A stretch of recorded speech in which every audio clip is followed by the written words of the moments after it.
कहते हैं आप ब्रह्मचर्य रह के देखो और नाम जप करो, बड़ी बड़ी विपत्तियों को रौंद के न निकल जाओ। तो हमसे बताओ, ब्रह्मचर्य वो पावर है जो आपकी सोच को पॉजिटिव करता है। अगर हम आज दहाड़ रहे हैं तो भगवान की शरण में और ब्रह्मचर्य से हैं, उससे हम दहाड़ रहे हैं, भगवान की शरण में और ब्रह्मचर्य। वही तुम्हें सब नौजवानों को कहते हैं, तुम थोड़ा जिसे निकालने में इतना आनंद समझते हो उसको रोक के तो देखो, बहादुर बन जाओगे, माया पर विजय प्राप्त कर लोगे, हर विपत्ति हर संकट को रौंदने की सामर्थ्य आ जाएगी। खूब शरीर को थकाएं, शरीर को थकाना आवश्यक है। यदि आप प्रातः काल उठ करके 1 घंटा व्यायाम करें तो आप देखेंगे आपका जो धातु क्षरण है उसका अंतराय होता चला जाएगा। महीने में 2 बार, फिर 1 महीने में 1 बार, फिर धीरे धीरे कई महीने में ऐसे अंतराय बढ़ता चला जाएगा। आजकल लोग लड़के शादी के पहले 4-4 लड़कियों के संग रहते हैं। क्या होता है, इनकी सारी एनर्जी खत्म। इसलिए आपने देखा होगा आजकल के लड़कों का मुंह धस जाता है, आंखें बिल्कुल घुस जाती हैं। क्यों? इसने अपनी पूरी एनर्जी पानी में बहा दी। ब्रह्मचर्य की एनर्जी समाप्त है। बचा क्या? चुसा हुआ आम। एक थप्पड़ कोई मार दे तो आप गिर जाओगे। इसलिए कहता हूं कि ब्रह्मचर्य का पालन करना सीखो। अगर विषय का नाश करके सच्चिदानंद रस में स्थित होना है तो जो ही कोई विषय आएगा तो सबसे पहले वो आश्रय प्रकट करेगा। आश्रय नहीं है तो आप विकल नहीं हो सकते, आश्रय नहीं है तो आप इतने घबराहट से युक्त नहीं हो सकते।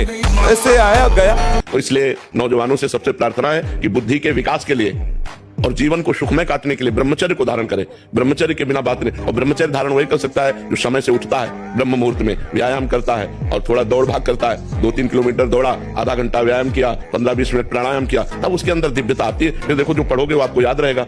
हर बार मन कहता है कि ये खा लूं तो ठीक हो जाएगा, ये भोग लूं मन ठीक हो जाएगा, ये देख लूं, ये कर लूं। कब तक? धिक्कार है ऐसे मन और धिक्कार है ऐसे अपने को कि हर बार इसकी बात मान लेता हूं कि शायद अब की बार सुख मिल जाए, लेकिन फिर हाथ में वही तृष्णा, वही भोग वासना। कभी तो पलट कर इसको जवाब देने की हिम्मत रखो कि अरे दुष्ट, बहुत फंसाया अब तक, अब सदगुरुदेव मिल गए, शास्त्रों के वचन मिल गए, अब मैं तेरी चाल समझ गया, तू नहीं फंसा पाएगा।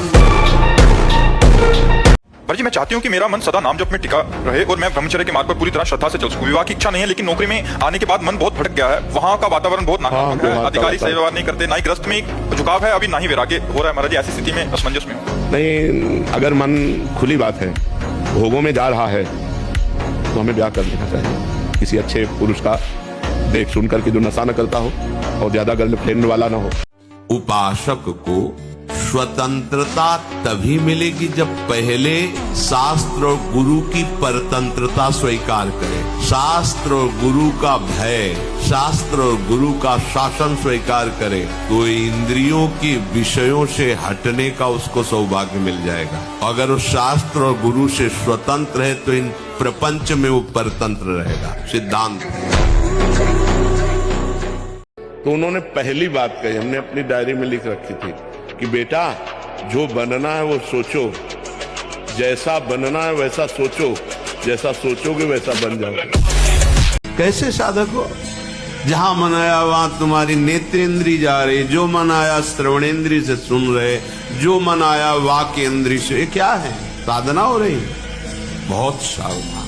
इन दुष्ट इंद्रियों पर शासन करने का अवसर हमें दिया है भगवान। इनको स्वतंत्र छोड़ने का, इनको मनमानी आचरण करने का नहीं दिया। साधु होके या भक्त होकर, वैष्णव होकर, भगवत मार्ग के पथिक होकर इंद्रियों को ऐसे मत छोड़ो, बहुत शासन में रखो।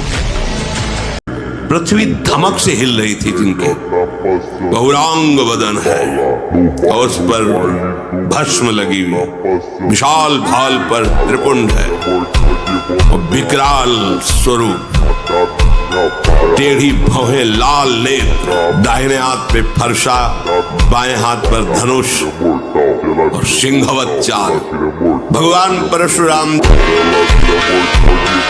आत्मविश्वास कम हो जाना नहीं होता है, ये कायर पुरुष का लक्षण है। हारने पर एक जोश पैदा होता है कि अब की बार तो मैं परास्त हो गया, लेकिन अब की बार ऐसा उठूंगा ये मुझे परास्त नहीं कर पाएगा। इस लोक में परलोक में सब आनंद ही आनंद रहेगा। नाम जपत मंगल दिशि दशहु, दसों दिशाएं मंगलमयी होंगी। इस कलिकाल में और कोई साधन नहीं है, सच्ची मान लीजिए, एक ही साधन है, हरे नाम केवलम कलौ नास्तेव गति अन्यथा। कलयुग में कोई और गति नहीं, और कोई गति नहीं, और कोई गति नहीं, केवल हरि का नाम है, भगवान का नाम है। जितना नाम जप करोगे उतना मंगल होगा, नाम जप नहीं करोगे तो मंगल है। कौन ऐसा है जो ना चाहते हुए भी जबरदस्ती पाप करवा रहा है? हम चाह नहीं रहे, लेकिन ना चाहते हुए भी जबरदस्ती जो अपराध करवा रहा है, पाप करवा रहा है। उन लोग कहते थे कि हमें पता भी नहीं चलता हमसे ऐसा कैसे हो गया। अभी इसी क्षण सुधर सकती क्या बोले हुई आपको? जो तुमने अपने को शरीर का और संसार का मान रखा है, इसको अभी हटाओ, अभी आप अपने इसको स्वीकार करो कि हे नाथ जैसा भी मैं हूँ आपका।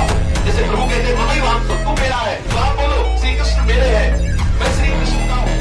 अगर हम आज दहाड़ रहे हैं तो भगवान की शरण में और ब्रह्मचर्य से, उससे हम दहाड़ रहे हैं भगवान की शरण में और ब्रह्मचर्य। वही तुम्हें सब नौजवानों को कहते हैं, जिसे निकालने में इतना आनंद समझते हो उसको रोक के तो देखो, बहादुर बन जाओगे, माया पर विजय प्राप्त कर लोगे, हर विपत्ति हर संकट को रौंदने की सामर्थ्य आ जाएगी। एक बार अगर अब मन चढ़ गया आपके ऊपर और मनमानी आचरण करा लिया तो आपको भजन लायक नहीं रखेगा, क्योंकि वो समझ चुका है कि तुम ऐसी जगह पहुंच चुके हो कि अगर अब हम इसको हरा न पाए तो मुझे जिंदगी भर इसका गुलाम बनना पड़ेगा। तो वो आखिरी कोशिश करके आपका नाश करेगा। बस आप सावधान हो, इस समय आपके घुटने उसकी गर्दन के ऊपर है, ऐसा समझो। वो विचलित हो रहा है, भड़बड़ा रहा है, कोई तो मिले ऐसा, थोड़ा तो हमें जीवन दान दे। क्या बड़े बड़ों को भोगना पड़ता है, इसलिए कोई यहाँ भगवत विधान में छल कपट नहीं चल सकता। आज तुम निर्दोष हो, कसम खा के कह सकते हो, लेकिन कल का पाप तुम्हें आज फंसा रहा है, इसको कैसे बता सकते हो, इसको कैसे जान सकते हो? समस्त उपासकों से प्रार्थना है कि 1 करोड़ बार गिरावे तो भी हताश मत हो। इस पर हमें विजय प्राप्त है। 1 करोड़ बार मुझे फेल कर दे तो ऐसे नहीं होना कि अब क्या करूं, 1 करोड़ बार हार गया, इस पर हम विजय प्राप्त करें तो ये बस में होगा, क्योंकि अगर बस में ना होता तो भगवान आदेश। आप अच्छे से समझो, जब एक उपासक अपनी सच्ची उपासना में लगता है तो देवराज इंद्र घबरा जाते हैं, त्रिभुवन थर्रा जाता है एक साधक की उपासना पे। फिर आप इतने साधक उपासना कर रहे हो, आपको सोचना पड़े भोग के लिए, आपको सोचना पड़े व्यवस्था के लिए, तो आप कहाँ हो? सोचो आप कहाँ हो? अरे जमाने जोर लगा ले, कितना जोर लगाएगा, भक्त और भगवान का झंडा कभी न झुकने पाएगा। अब ये विचार कर लो कि भगवान जो करेंगे तुम्हारा मंगल करेंगे, पक्का समझो बहुत बड़ा मंगल उनका विधान होता है। तुम भगवान महाराज जी जैसे जाते रास्ते में तो ये मकान देख के भाव आता है, ऐसा मेरा भी तभी तो कह रहे, जब राम नाम सत्य बोलते हुए देखा होगा तब ले तो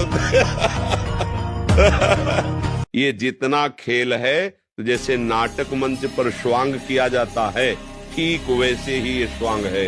न हम स्त्री है, न पुरुष है, न हम पदाधिकारी, हम वास्तविक भगवान के अंश हैं। हमें ये स्वांग मिला है इस सृष्टि में, ईमानदारी से अपना स्वांग कर ले तो स्वांग कराने वाला जो नाटकाचार्य है वो हमें इनाम देगा। इस स्वांग से हमें मुक्त कर देगा।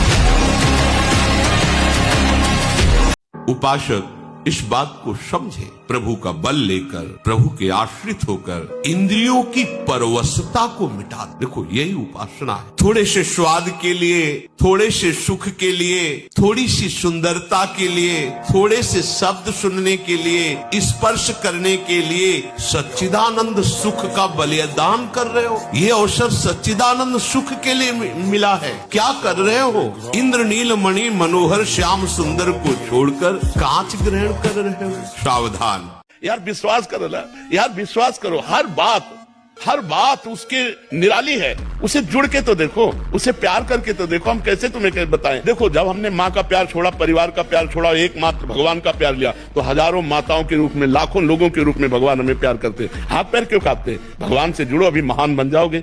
बूढ़ा हो गया हूं, नहीं तो जटायु ने तो युद्ध करके वीरगति को प्राप्त हुई। रावण को अपनी चोंच और पंजों से फाड़ के फेंक करके जानकी को उठा करके राम जी के पास रख देता है, इतनी सामर्थ्य है।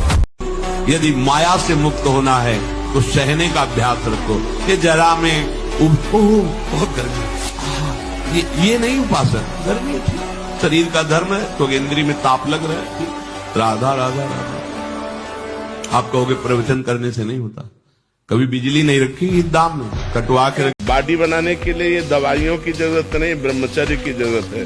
दंड बैठक मारो, ब्रह्मचर्य रहो, 2-4 किलोमीटर दौड़ो, पवित्र भोजन पाओ, मुर्गा मुर्गी नहीं, पवित्र भोजन पाओ। फिर आप देखो आपके शरीर में कैसा बल आता है, उत्साह आता है। तो ये जिनको भ्रम है कि हम बॉडी बना के फुला करके कुछ बलवान बन जाएंगे, बिल्कुल नहीं। ब्रह्मचर्य से रहो, सात्विक भोजन पाओ, कुछ व्यायाम करो, आपके अंदर पर्याप्त बल आ जाएगा। जो स्वयं बल आता है वो बल होता है, ये बनावटी थोड़ी होती कि बड़े बड़े ऐसे बना लिए। नियम लो आज से, चाहे कुछ हो जाए अपने हाथ को कंट्रोल में रखना, चाहे कुछ भी हो जाए, चाहे जितना मन परेशान करे, जीत जाओगे अगर नियम ले लोगे।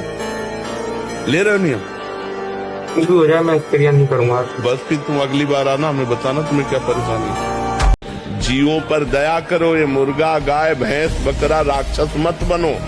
जो आज की समाज राक्षस बन रही है, इससे कुछ नहीं होता। जो पवित्रता में बल है, जो पवित्रता और संयम में जितेंद्रियता में बल है, वो ऐसे भैंसा मुर्गा खाने से बल थोड़ी होता है।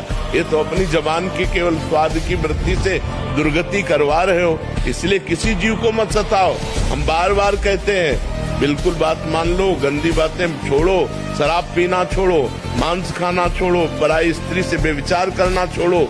भगवान के बल का स्मरण करके अंगद ने ताल मारी और कहा, तुम्हारी सभा में कोई वीर हो तो मेरा पैर उठा दे। राम जी वापस चले जाएंगे, सिया जी को हार जाएंगे।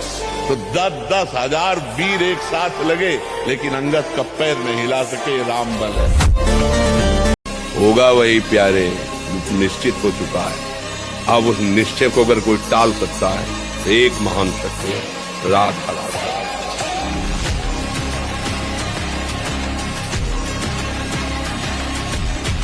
मन नेत्रेंद्र के साथ हुआ, मुझे रूप देखना है, मुझे नहीं देखना है। आंख खुली भला दिखा दे, नहीं देखना। जब हम स्वीकृति दे देंगे, अच्छा देख लो, तो ऐसे नेत्र घूम जाएंगे, देख लेंगे।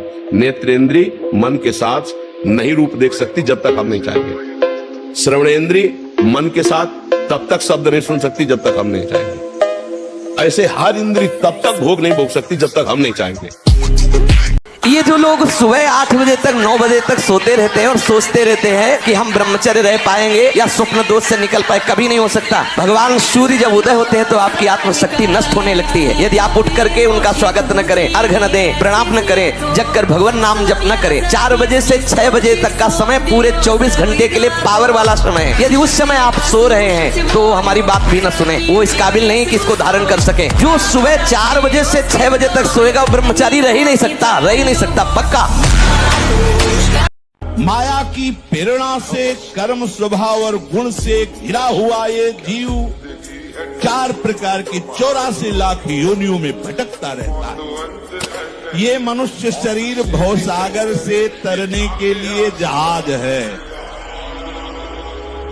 अगर नौका को अनुकूल वायु मिल जाए तो प्रयास नहीं करना पड़ता, सहज में नाव पार कर जाती है। अगर वहां भंवर भी है, अनुकूल वायु है, तो झटके में पार हो जाएगी। चरित्र जब तक ठीक नहीं होगा तब तक ये बात नहीं रहेगी। तो चरित्र को इस समय तो बिल्कुल कुछ समझे नहीं जा रहा है। चरित्र को तो बिल्कुल रद्दी कागज किया जा रहा है। और जबकि हमारे यहाँ भारत में चरित्र की ही पूजा होती है। रावण किस बात में कम था? उत्तम कुल पुलस्त करना थी, और विद्वान तो अद्भुत और बलवान तो अद्भुत। क्या कमी क्या थी? चरित्रहीनता। बस चरित्रहीन होने के कारण पुतला जलाया जाता है। बलवान बनो, तुम दूसरों के आगे घुटने टेकने की जगह दूसरों को घुटने टेकवाओ। इतने भजन करो, इतना तप करो, इतने नियम में रहो कि दूसरा तुम्हारे सामने झुके, तुम्हें झुकने की जरूरत न पड़े। तो अभी तक जो हुआ उसे भूल जाओ। अब एक रास्ता भगवान से मांगो कि मुझे जीने का रास्ता दीजिए। आप मेरे स्वामी हो, आप मेरे ईश्वर हो, और भगवान से जुड़िए। वो जब रास्ता दे देंगे, बहुत बढ़िया मित्र मिला देंगे, बहुत बढ़िया संसार सजा देंगे। उनके लिए कोई कठिन नहीं। हमको तो एक ही बात लगती, भगवान से जुड़ो, अध्यात्म से जुड़ो।